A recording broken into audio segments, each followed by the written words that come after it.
the coffee, and patience. The whistling of the coffee machine mixed with the constant murmur of the café. Every morning, the routine was the same. Hurried orders, impatient customers, and the incessant clinking of spoons against cups. Julia, the barista, moved with precision between the steam and the aroma of freshly brewed coffee, her body in an automatic rhythm that left no room for rest. "One double coffee to go," shouted a customer, impatient. "Right away," replied Julia, her voice tense and her thoughts trapped in the speed of the day. But that morning, something different happened. Among the anxious crowd appeared an elderly man in a simple robe, his slow gait and serene presence a contrast to the frenzy of the place. When he reached the counter, he looked up and smiled at her with a disconcerting calm. "One black coffee, please," he asked in a soft voice. Julia nodded, prepared the drink, and placed it on the counter. Instead of taking it and leaving like the others, the elderly man held the cup with both hands, closed his eyes for a moment, and then drank slowly, as if each sip contained a secret only he knew. The barista watched him, puzzled. In a world where time was measured by haste, this man seemed oblivious to the urgency. And for some reason, Julia couldn't take her eyes off him. The next day, the elderly man returned to the café at the same time. "One black coffee, please," he said in the same serene voice. Julia prepared it quickly, expecting him to take it and leave. But he repeated the same ritual. He took the cup with both hands, closed his eyes for a moment, and drank slowly. Customers entered and left in a hurry, some casting impatient glances, others tapping on their phone screens while waiting for their orders. Julia barely had a second to breathe between one order and the next, but every time her eyes fell on the elderly man, she felt a strange unease. Why wasn't he rushing? How could he ignore the chaos around him? On the third day, Julia couldn't help but ask, "Excuse me, why do you drink your coffee so slowly?" The elderly man looked up and smiled.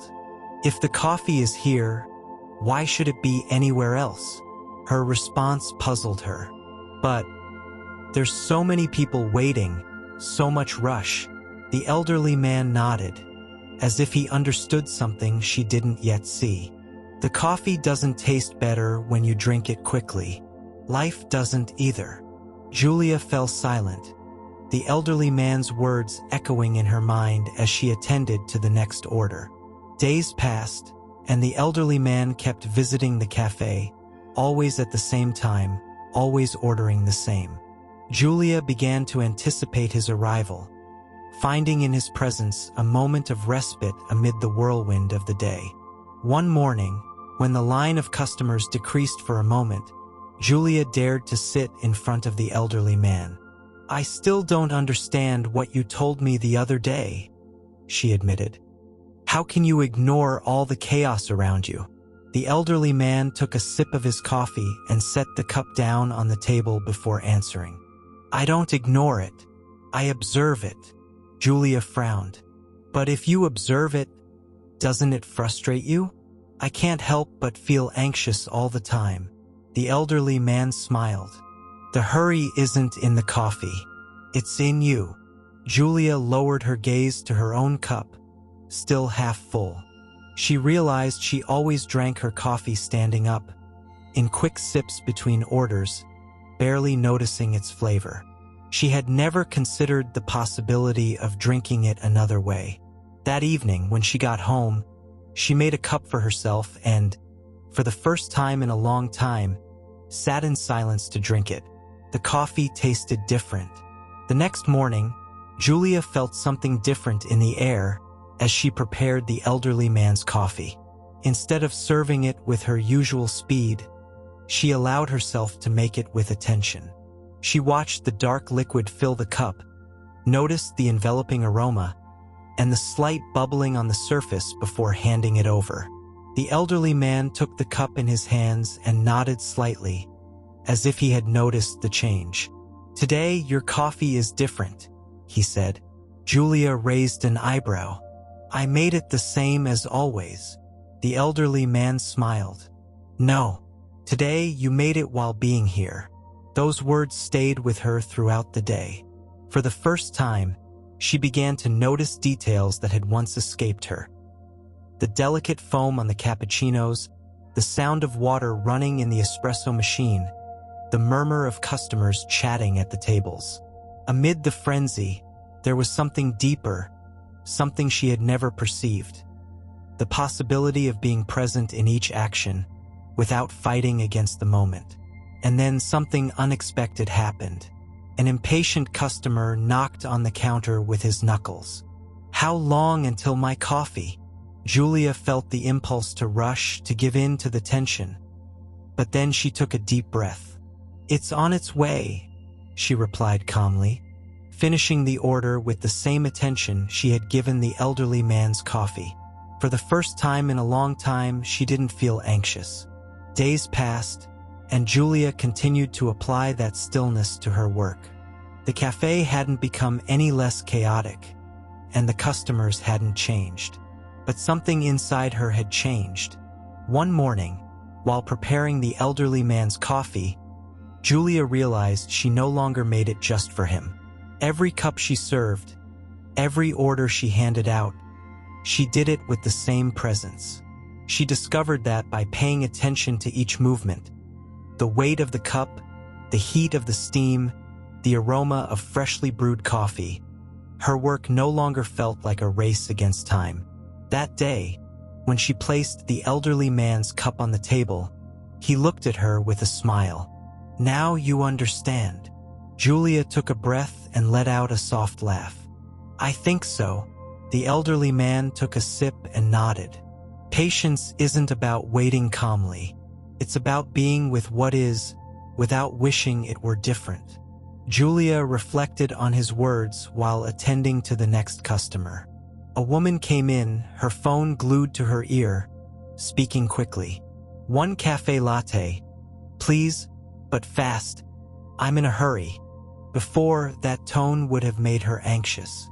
Now, she simply nodded, preparing the coffee with the same calmness as always.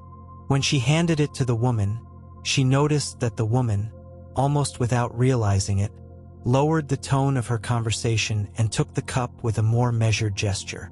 It was then that Julia understood something deeper. Calm not only transformed her, but it could extend to others. Winter arrived in the city.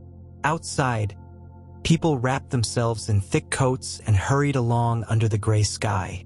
Inside the cafe, the atmosphere was still bustling, but Julia no longer felt the same weight on her chest every morning.